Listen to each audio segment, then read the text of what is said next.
మా ప్లాన్ ప్రకారం సిద్ధార్థ్ని కిడ్నాప్ చేసి అదే కారులో పూజని కిడ్నాప్ చేసి మా అన్నయ్య నిరపరాధిని ప్రూవ్ చేద్దాం అనుకున్నాను. దీనికోసం డెడికేటెడ్ టెలికమ్యూనికేషన్ సెటప్ని డిజైన్ చేశాను. దీని ద్వారా మనం ఒకరితో ఒకరు మాట్లాడుకోవచ్చు. కానీ నాన్నకు మాత్రం ఈ సీక్రెట్ హియరింగ్ డివైస్ ద్వారా మనం ఇచ్చే ఇన్స్ట్రక్షన్స్ వినపడతాయి. అది విని ఆయన రాస్తూ ఉంటారు.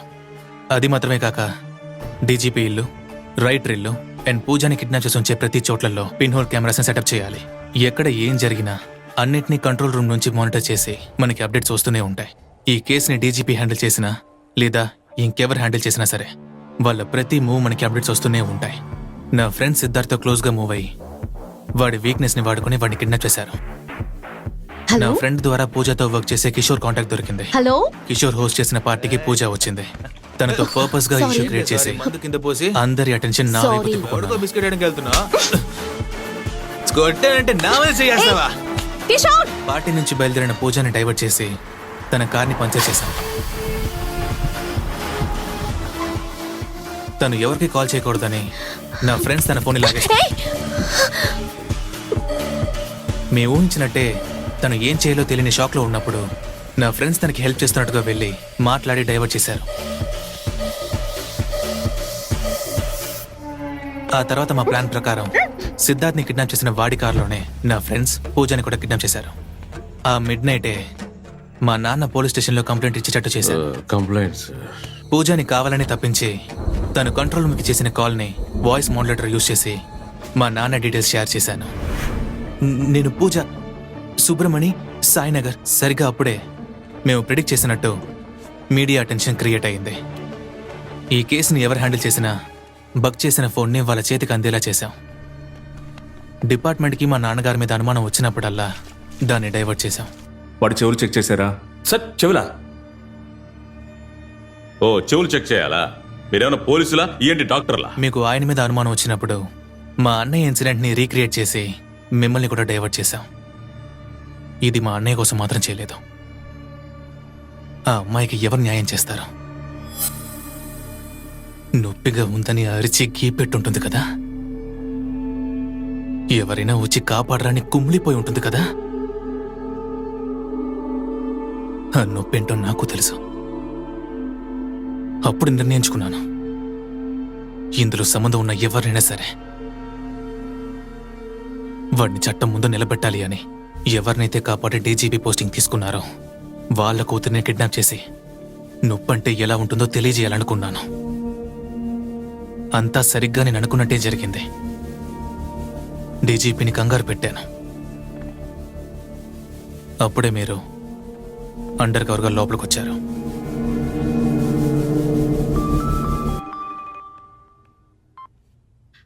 హలో మేడం, ఇమీడియట్ గా టీవీ చూడండి. మీ గురించి న్యూస్ ప్లే అవుతోంది.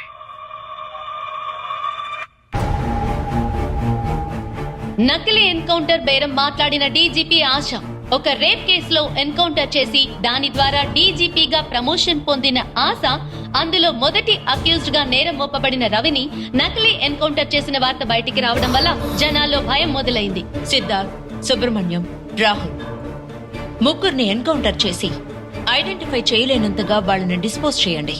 మిగతాదంతా నేను చూసుకుంటాను.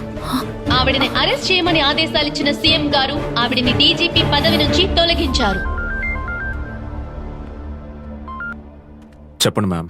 విక్రమ్, మనం మాట్లాడింది నువ్వు మీడియాకి లీక్ చేసి చాలా పెద్ద తప్పు చేశావు. You can not walk away from this after doing this to me.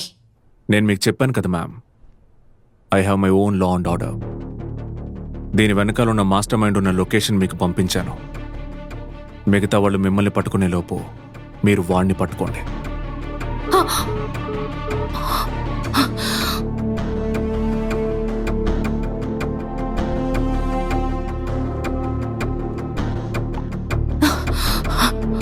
Hello, చెప్పండి మేడం. నేను ఇప్పుడు ఒక లొకేషన్ పంపించాను. మీరు ఇమ్మీడియట్ గా వెళ్ళి అక్కడ ఎవరున్నారో నాకు చెప్పండి. Okay madam. It's very urgent. Okay madam. మీరేం చేయాలనుకున్నారో అది నేను చేశాను.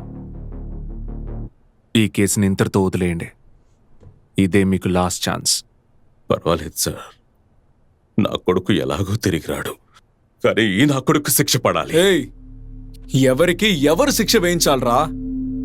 ఒకవేళ ఈయన మిమ్మల్ని క్షమించినా నేను మిమ్మల్ని వదిలిపెట్టనురా. సరే గాని ఆ అమ్మాయికి నువ్వు అన్నవా? తమ్ముడివా లేదా లవ్వరువా? ఒకవేళ ఆయన ఆ నొప్పి తట్టుకోలేక అరిచి గీ పెట్టినప్పుడు నీ పేరు గాని నీ బాబు పేరు గాని చెప్పలేదే, వేరే ఎవడి పేరో చెప్పింది. నేను చేసేటప్పుడు వేరే ఎవడి పేరో చెప్తే నాకు ఎలా ఉంటుందిరా? ఆ? కోపం పొడుచుకొచ్చింది, అక్కడే అయిపోయింది. కానీ ఎలా ఉందో తెలుసా?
Hello, Ma'am, I'm Vikram Kumar.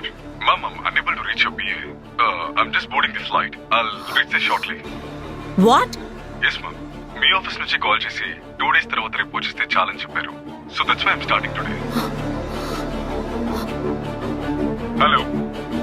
Ma'am? Hello, are you there? Hello? Hello, ma'am?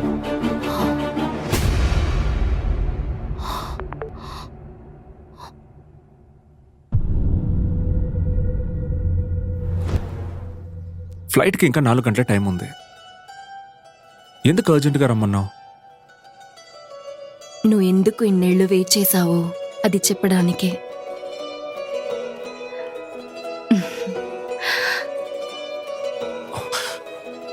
హే, ఏంటిది? 22 ఏళ్ళు, 4 నెలలు, 11 రోజులు, 12 గంటలు.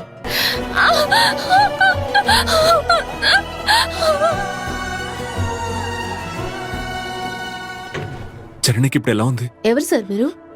మీడియానా? కాదు, నేను తను త్వరలో పెళ్లి చేసుకుందాం అనుకున్నాం. ఆలోకే ఇలా జరిగిపోయింది. ఇప్పుడు ఎలా ఉంది? Look, she's out of danger, but she suffered a lot of internal injuries. ఇందులోంచి రికవర్ అవ్వడానికి 4 to 5 months పట్టొచ్చు. ప్రస్తుతానికి మీ మోరల్ సపోర్ట్ తనకు అవసరం.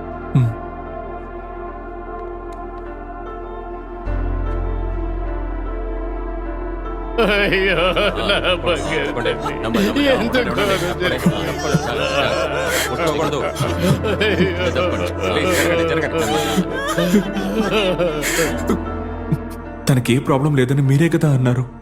తర్వాత ఏమైంది చెప్పండి. నేను ఆ రోజు మిమ్మల్ని కలిసి వెళ్ళిన తర్వాత చీఫ్ డాక్టర్, కమిషనర్ మీట్ అయ్యారు. చాలాసేపు మాట్లాడుకున్నారు. తర్వాత మా అందరినీ వేరే వార్డుకి షిఫ్ట్ చేశారు. నాకు తెలిసిందేంతే, నన్ను ఇంకేం అడగండి. చెప్పండి అన్న. అరుణ్, ఐపీఎస్ పూర్తి చేసావు, మరి డ్యూటీలో ఎప్పుడు జాయిన్ అవుతావురా? నువ్వు ఐపీఎస్ అవ్వాలనే కదా జనని కల. నిన్ను ఇలా చూడలేకపోతున్నా. ఉండండి నాన్న, జననికి ఏం జరిగిందో నాకు తెలియాలి. అది కూడా కనిపెట్టలేకపోతే నేను ఐపీఎస్ ఏం చేస్తాను? నిన్ను ఇలా చూడటం మా అందరికీ చాలా బాధగా ఉందిరా. వదిలేయండి అన్న.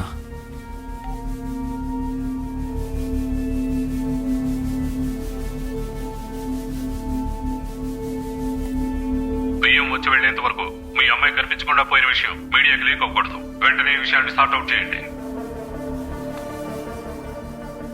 కళ్యాణ్, నేను ఇక్కడ ఒక ఎమర్జెన్సీ సిచ్యువేషన్ లో ఇరుక్కున్నాను. నాకు ఇమీడియట్ గా ఒక అండర్ కవర్ ఆఫీసర్ కావాలి. నేను ఆఫీసర్ ప్రొఫైల్స్ ని గోత్రూ చేసి ఒక మంచి ఆఫీసర్ ని పంపిస్తాను. Just relax now.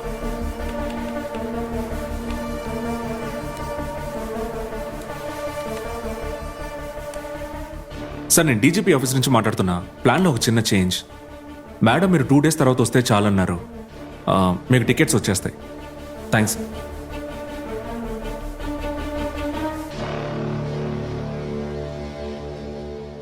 Hello, this is Vikram Kumar.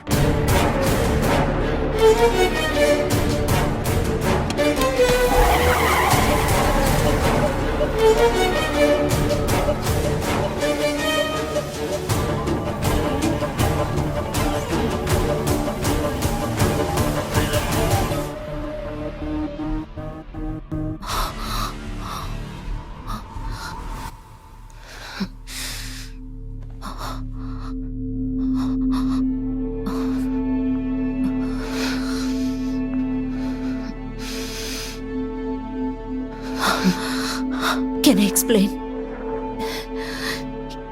ఇలా చూడమ్మా, లెట్ మీ ఎక్స్ప్లెయిన్.